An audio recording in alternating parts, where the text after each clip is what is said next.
It's coming up on A&E, a 90-minute mix of live performance and tributes, the Rosemary Clooney, how do you say that? Demi-centennial. I never saw that word, demi-centennial. That means this American musical treasure has been captivating audiences for 50 years. And that's definitely time for a celebration. Rosemary Clooney's here. Nice to see you. Lovely to see you. Everybody not only loves your work, but loves you personally. Now, I'm going to play something for you. If you have that clip, Michael Feinstein was here, and I asked him a question, and he answered it this way. Roll that clip for us. She is my favorite singer of popular song, of American popular song today, because of her intelligence and her connection. She has everything that I could want to hear an interpreter of songs do.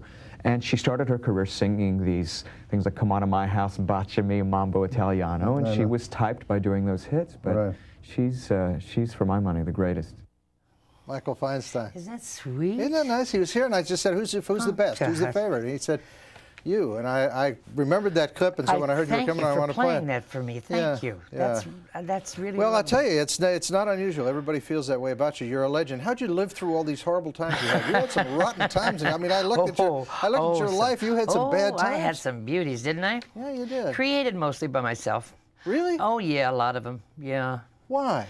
I got terribly interested in prescription drugs in the 50s. Really? You know, what were you taking in the 50s? I didn't know. Oh, anything that was shaking. Really? Yeah.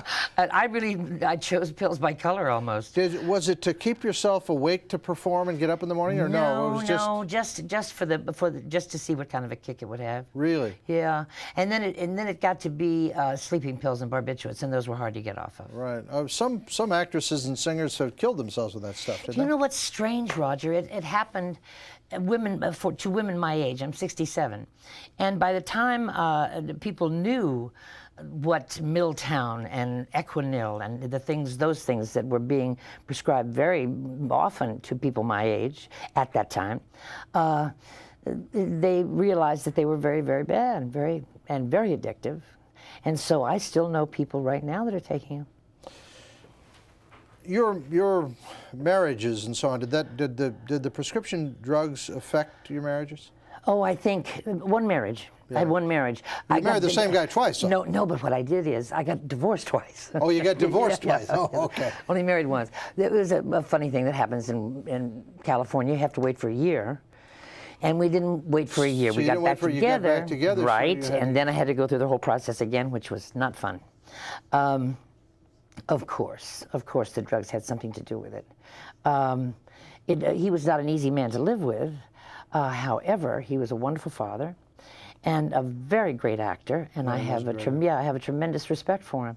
So that I can't blame that. I can't blame my particular weaknesses on that. Who were the guys? I read that you worked with Ben Crosby, you worked with Bob Hope, you worked with all these guys. What stands out in your mind as things you've learned from those people, or what part they played in your lives? Bing was my teacher. Really? Yeah, without ever being preachy about it, or without ever saying this is really what you should do and this is what you should think and how you should behave. He was the best. But what he did was he was so honest with an audience, whether he was recording or whether he was doing a performance. If he would make a mistake in a live performance, he would turn around to the orchestra and say, time. He said, you're really too smart for me to pretend like I didn't make a mistake, so I'm going to start it all over again. Wow. And it was, to have that kind of trust with people, I think they felt it with him, and I realized that it works. Why did he get such a bad rap as a mean guy and a tough guy? You knew him differently. Yeah, I really did. And ask his younger children, and you have a different man too. I don't know. I knew all those boys. I knew the older boys as well. Yeah. I knew Gary and the twins and Lindsay. I think the time that he spent with them was a different time of his life. I think he was working very hard. I think that Dixie, according to Gary's book, had a drinking problem as well. So there were an awful lot of factions that played into it. I think that he was a different generation. He was my father's generation, actually. Right. So he was. Which was a little more aloof and stand back and not as warm and so on. Certainly not. But on the other hand, with his last three children, with Harry and with Nathaniel and with Mary Frances, it's a different guy. Okay, I got to take a break here. We're going to talk a little more of the life and times of this celebrated performer, Rosemary Clooney. We'll be right back. the stars in your eyes. Love never made a fool of you. You used to be too wise. Sisters, sisters, there were never such devoted sisters. Never had to have a chaperone, no sir. I'm here to keep my eye on her. Caring, sharing, every little thing that we are wearing. When a certain gentleman arrived from Rome, she wore the dress and I stayed home. Sister Betty. Yeah. Now, she passed away when? Back in the 70s? 76. 76. Yeah. An aneurysm. Very, Aneurysm? very You quickly. set up a foundation? Yes. Tell me yes. about that. It's for brain-injured young adults, either a trauma or a stroke. Is that what happened to her? She just It was an aneurysm, just blew, and she was gone in 24 hours. my God. And not any way of knowing it beforehand, which is interesting. Now, of course, there are ways of telling. Can they detect it today? Yes, Really? yes, they can. You know, I didn't realize. I mean, I know what a great singer you are. She was a good singer. Good singer, good singer. Yeah. Yeah. Yeah, cute girl too. Yeah. I'm still mad at her. They say we get angry with Well, I people who am pass mad at her, away. you Are know. ya? I tell her every now and then. Do ya? Yep. She got out of the business though early, right? I mean, she kind of quit. Yeah, well, she married a guy that wanted to live and work in Miami, and you can't pursue a singing career in a place like Miami the way that you could in New York and in California. Right. So that's what happened to her. She had 4 kids, though, 4 wonderful kids. You have a bunch of grandkids now? I do. Tell me I've got about it. 8. I've got 8 grandchildren. Really? Yeah. And your nephew is now the famous E.R. Oh. Hunk, right? Tell me about Do him. you believe that? Do we have a picture of him, by the way? Do you Do we have a believe that? tape clip of him? I tell you, that boy. Good-looking boy. A wonderful looking. Now, when kid. he was trying to break in, was he out there hustling around like every actor trying to Sure. want to make You it know out? what he did, Roger? He lived with me for the first couple of years, and There he is. Yeah, that's George. That's little George. George Clooney. Yeah. E.R. Yeah. Go ahead. He was living with me for a couple of years, and he was doing every audition that he was asked to do or he was able to get to. And he worked literally for 10 years, you know, just doing little bits and pieces and worked very hard. His success came very quickly, and it was very big all at once. But Did it change him at all? he's busy, He's busy? but he's okay. He's okay? Yeah, Did you ever listen. talk to him and say, hey, kid, I've been there. Don't let it get to you? I do that along the way, you know, Yeah? just straighten up and fly right. If you could live a year over in your life, what year would it be? 1968. Why? Well, it's because the year that I had a nervous breakdown, and so did the country. Actually, it did. That was the year of the did. Democratic Convention in Chicago. God, will you ever forget? Bobby Kennedy was killed that year. Martin Luther King. Martin Luther King. We had The riots in Paris. It was, the student. and riots you in had a Paris. nervous breakdown. Darn right. If I'd kept my mouth shut, nobody would have known, because everything was going on around me. What is a nervous breakdown? I don't know what it is. I mean, people use that term. Does that mean you get catatonic, or you go over the edge, or you throw things? What I happens? suppose it can be a lot of different things. I lost. I had a break with reality. I didn't believe what was factual was factual. You know.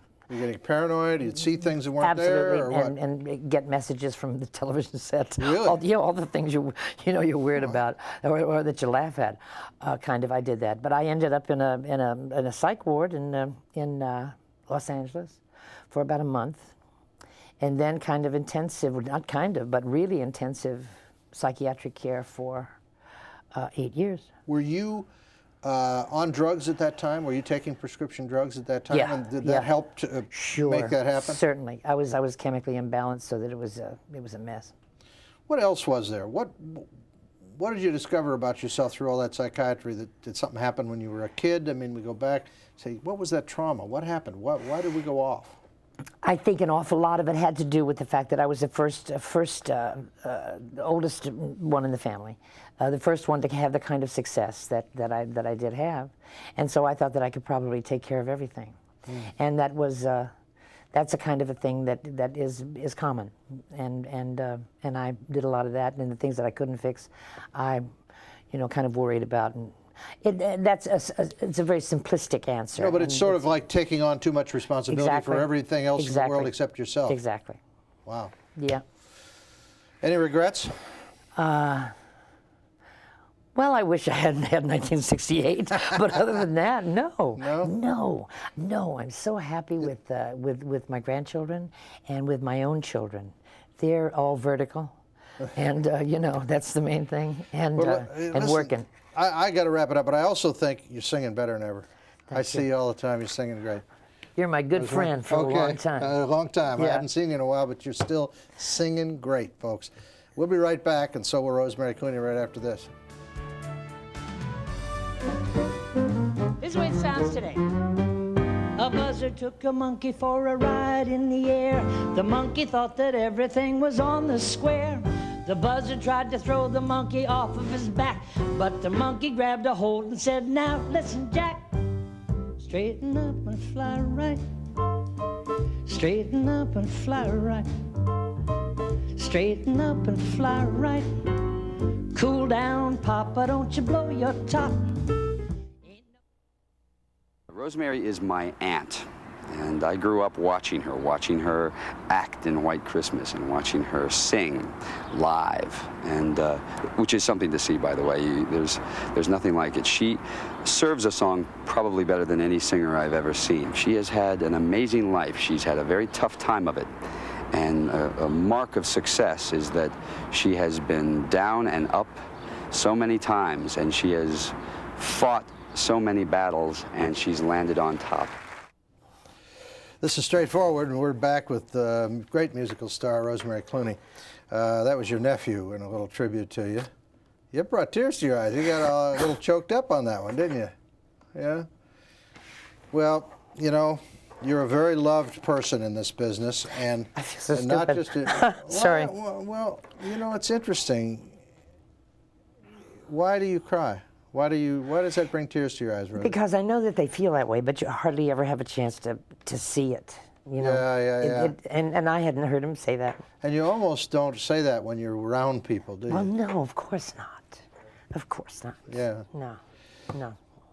You played an Alzheimer's victim. In ER. How did yeah. you do that? Give me a tissue here, guys. Throw it in. Sorry. Throw me the box. Thanks. This is Sorry. a one-hanky show here, but we can turn it into a God, two-hanky show later. I Tell me beg your about. pardon. No, you look, Sorry. No, you look great. Here. Okay, Here we go. It's my kind of producer. There he goes. I have a relative that has had Alzheimer's for some time, and I had a good coach and a good director, and then I just took from the things that I know from life. You got an Emmy nomination for that. I did, yeah. You know what I find interesting, and it's probably been a curse for you in a sense. You're a fine actress, and because you're such a good singer, and because that's how you're known, and for some, you know, almost corny tunes in the '50s. I mean, they're, you know, Yeah. Come On to My House, Yeah. etc. Yeah. But you're such a fine singer that it probably overshadows the acting. Do you like acting? I do. Do you? I do.